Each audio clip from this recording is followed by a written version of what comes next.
Hi, welcome back to Adventures in Music with me, Jim, where we listen to, talk about, and do all sorts of things musicy.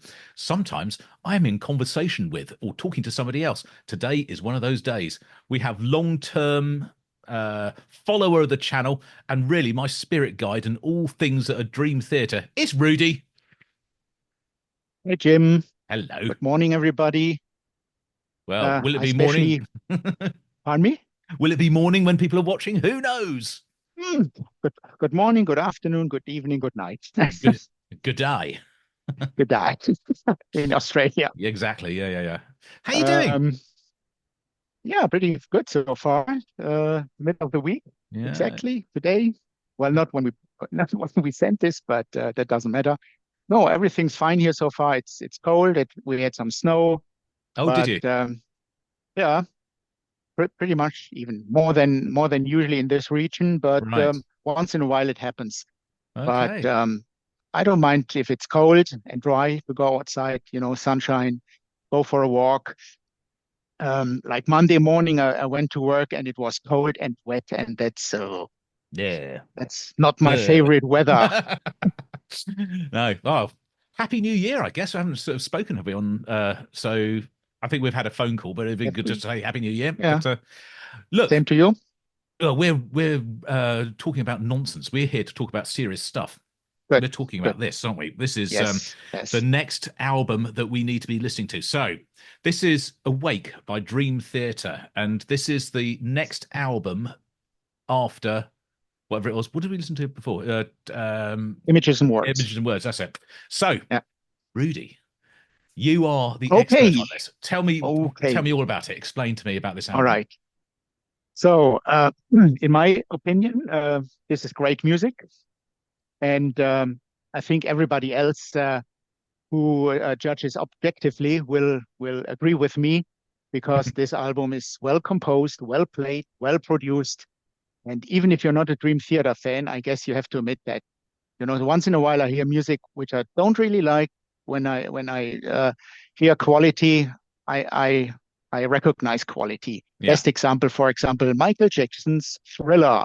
Great Ah, album, but not my taste. no. I'll tell you another one that I listen to from time to time, and I have to admit it's absolutely fantastic. It's a completely different genre altogether. Is I Feel Love by Donna Summer. Do you know that one? It's a Yeah, that's like a yeah, disco yeah, song yeah, from the 1977. yeah, yeah. That again is so different from everything else that was ever happening at that Yeah. time, and it was brilliant. That's yeah. Sorry, we've digressed.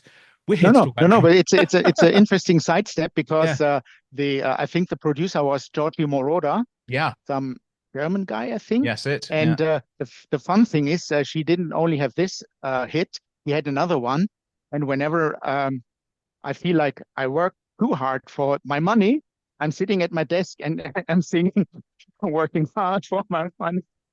How often is that, Rudi? Come on, be honest. Um, not too much anymore. Just in I'm case on the anybody's watching. yeah. Okay, let's talk Dream Theater. Yeah, sorry. Yes. Um, the album Away was recorded in May to July 1994, and other than Images and Words, they actually recorded in California, not Okay. not back in New York where the home base is. So they went to California, and I think another important change was that they had new producers. Two. One is called John Purdell. Never heard of him before. And the other one is some guy named Dune Baron. And I actually didn't look it up because I think it's not so important. It's more important, for example, that the album reached number 32 in the US Billboard charts, even higher than Images and Words. Wow. But I think that the reason for that was that everybody expected another masterpiece, and so lots of people that didn't buy Images and Words then heard Pull Me Under, and then they said, okay, let's buy the next album. The person is exactly the same, five guys. James LaBrie on vocals, and I have to say, I think this is the best James we ever heard Oh, because it really? was yeah, it was right before this fatal food poisoning, which almost destroyed his voice and career. So What's that? we'll see. We'll see what's your opinion about this. Okay. Other than that, we have John Petrucci on guitar. We have James Myung on bass. We have Mike Portnoy for sure, and Kevin Moore on keyboard. Okay, so still Kevin Moore. Um, Still Kevin Moore. So as it is part two of our Dream Theater journey, as we started with the era with James, Yeah. I think it was a hard time for the band because everybody, and especially the recording company, expected them to produce, so to say, Pull Me Under or Images and Words Part Part 2. two. Yeah. And as the band never does what people expect, they said, we're going to make you a great album, but it's going to be different. Okay. And they started immediately with the album opener. The song is called 6 O'Clock. And it's an absolutely untypical opener because it doesn't have anything of a hit. But they said, okay, we put this at the beginning of the album, and Yeah. the fans, the real fans, they don't mind. They will listen to the whole thing. Okay. The whole album has 11 songs, Right. and in between there is a so-called trilogy. I don't know if you looked it up on the lyric sheet. It's called A Mind Beside Itself, and this Okay. is why we wanted to put Erotomania, Voices, and yeah, what's the other song? Something with a man, I forgot. Um, I just don't have it here right Erotica now. Mania, Voices, and The Silent Man. The Silent Man, correct. They belong together. That's why I Thank had you. asked you to record them Yeah. So I'll all do those three together. all together. Yeah. Yeah. Yeah, and I want to get your attention, especially for Voices, because I think this is really a masterpiece, not only in music but also in James singing. Okay. Oh, that's exciting. Um, yeah, another song which I want you to have special attention to is the one after no, not the one after the trilogy. After trilogy is Mirror and Lie, two heavy songs which also belong together. It's rumors say they were one song at first, but then they split it up. Yeah. But they have certainly both the same degree of heaviness. Hmm. And interesting is the band does not play them together anymore in concerts. As I could Oh, see in right. Cologne in October, played the Mirror, but they didn't play the Lie. Okay. Right. So the song after this Lifting is for Shadows me off a personally, Dream. all right, this is a very special one because I've heard this album over 100 times on with headphones, which gives you the, as you know, perfect It does. experience Yeah. listening. Yeah. And this is very different from what we know so far from Images and Words, because in this album I really liked Mike's heavy drumming, the double bass and I don't know how many beats per minute. And other than that, in this song here, he shows how, let's call it filigrane, he can drum. Uh, and I would say this song is for me the one where he's closest to a drumming style like Neil Peart of Rush, who Okay. was Right. who was one of his big Heroes. Yeah. And influences. is his hero. Yeah, Yeah. Absolutely. yeah. So yeah, and then I want to talk about the last song.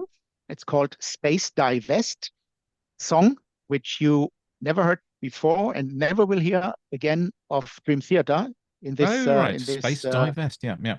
kind of making. And the reason for that is it's been written completely, music and lyrics by Kevin Moore. Right. And once this song was recorded, and they actually recorded it as the last song of the album, and Yeah. once it was on tape, Kevin Moore said, "Bye guys, that's it for me." Right after the recording session, he said, "I quit." Really? Yeah, and I guess that was a big shock for the band, but that was his decision. He didn't want to go this path along with the guys. Maybe he was not the one who wanted to be on the road all the time. I think I read on the Images and Words tour, within 2 years they played 174 shows. Oh, wow. That's pretty much, isn't it? I Yeah. mean, It's a okay, heavy schedule. 2 years have 700 days, but if you imagine 170 days on stage, Yeah. and then all this traveling all around the world. I think That's exhausting. but on the other hand, we're young. I mean, like Portnoy, Trucci, Mayong, born 67, and in 92, 3, they were 25, 26, young kids, Prime of their life. having fun. And Yeah. on one of my Dream Theater DVDs, you can see when they were in Tokyo and they're walking the street and all the fans coming up, take pictures, and they make fun of the Yeah. Japanese culture and everything. Oh, So I'm yeah, guessing it's like a similar sort of era for them as it was for Iron Maiden at Peace of Mind and yeah, Power yeah, Slave. So that's the young yeah, band just yeah, becoming the biggest thing in the world at the time, yeah, and yeah, getting out there and doing. Oh, fantastic, good yeah. stuff. I think it's a little different than in the 70s, because when a rock band in those years came to Japan, they probably were absolutely overwhelmed by the acceptance. Like Deep Purple's Made in Japan, Yes. and Scorpions recorded their Tokyo tapes there, and there's an album by the band Cheap Trick live at Budokan, which is also a title of a live DVD of Dream Theater in 2000, I think 3 it Yeah. was. Yeah, so going back I to remember that because I early on when I first was doing videos on this channel, maybe 6.5 years ago, or nearly 7 years ago, I had 2 or 3 Dream Theater tracks that I did, but they were live ones. It was live at Budokan, so I remember that very Mhm. clearly. I think it and was the fun I think it thing, was Pull Me Under that I did. I'm sure it I was. don't remember. I don't remember. Okay. It's really. Are you sure it's on the channel? Mm. Wait, let me have a look. I can tell you very I think. quickly. What you're gonna check? Okay. Yeah. Dream Theater search. So my first video. Oh no, sorry, it's Panic Attack. Yeah, Panic Attack. but but Yeah, but you're but absolutely. Of course, you're right. I know you're right, um, Rudi. I don't know what I'm but doing. I have no idea what I'm doing. Panic Attack was of Octavarium, Yeah. and Octavarium was released in 2005, I think. So it was after Budokan. Oh, I don't know. Maybe I did another one and it got blocked and I had to delete it. That's probably more the case. Yeah. Oh. Yeah, I don't know. All right.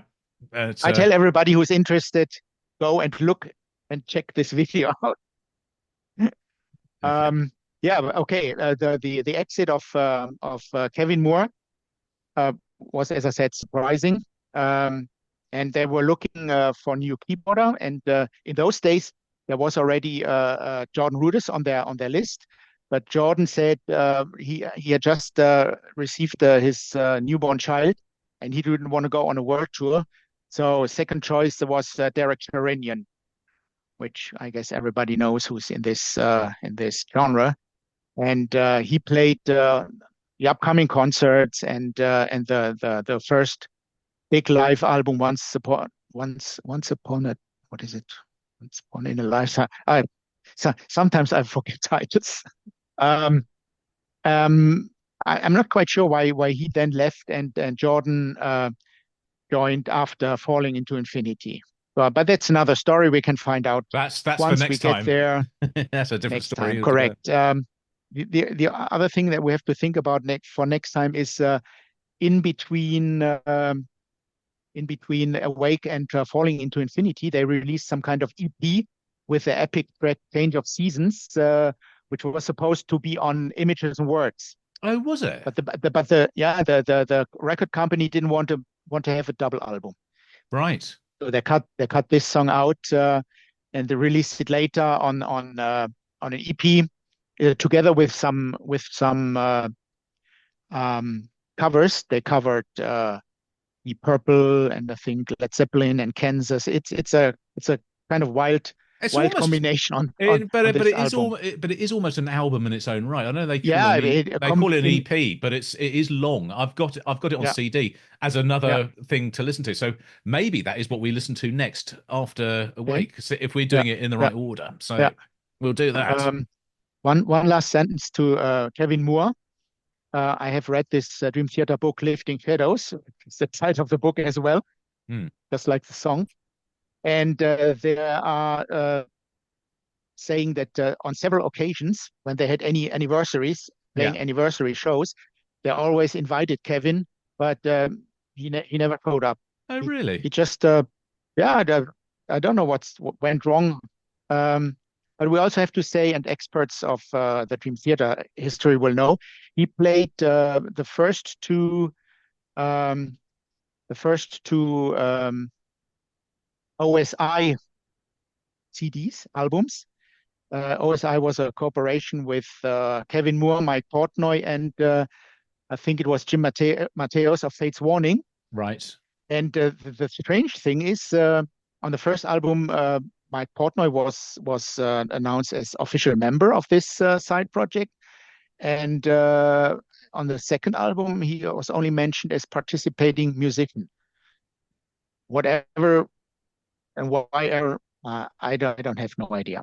Oh. But I think that's the last time they played or he played with Kevin Moore, and ever since then, as far as I know, Kevin Moore is still making music, but I haven't seen or heard anything I was ever going to since ask you then. what did Kevin Moore do after he left Dream Theater? So we know Yeah, OSI, but beyond that, you don't know. yeah, but and I was thinking about making some kind of cast iron request of OSI, but we can do this sometime later in the Hmm. year or so because he got some interesting guests on there, Wow. especially some guy named Stephen Wilson, Oh, never heard of him. Never heard of him. Is he good? What's he some do? kind of strange singer. He's singing on Uh, this album. sounds like he might be English. I don't Yeah, know. This but is but did you ever hear that uh, in the past? I think it was around 2009 when Dream Theater did some kind of thing called Progressive Nation Tour, and they had Opeth opening for them. And Mike connected with Michael Ackerfeld, and in those days, I mean, the best friend of Michael Ackerfeld was Stephen Wilson. yeah.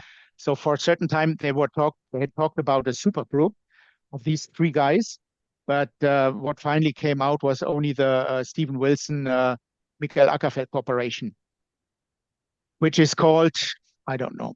I don't know Oh, anymore.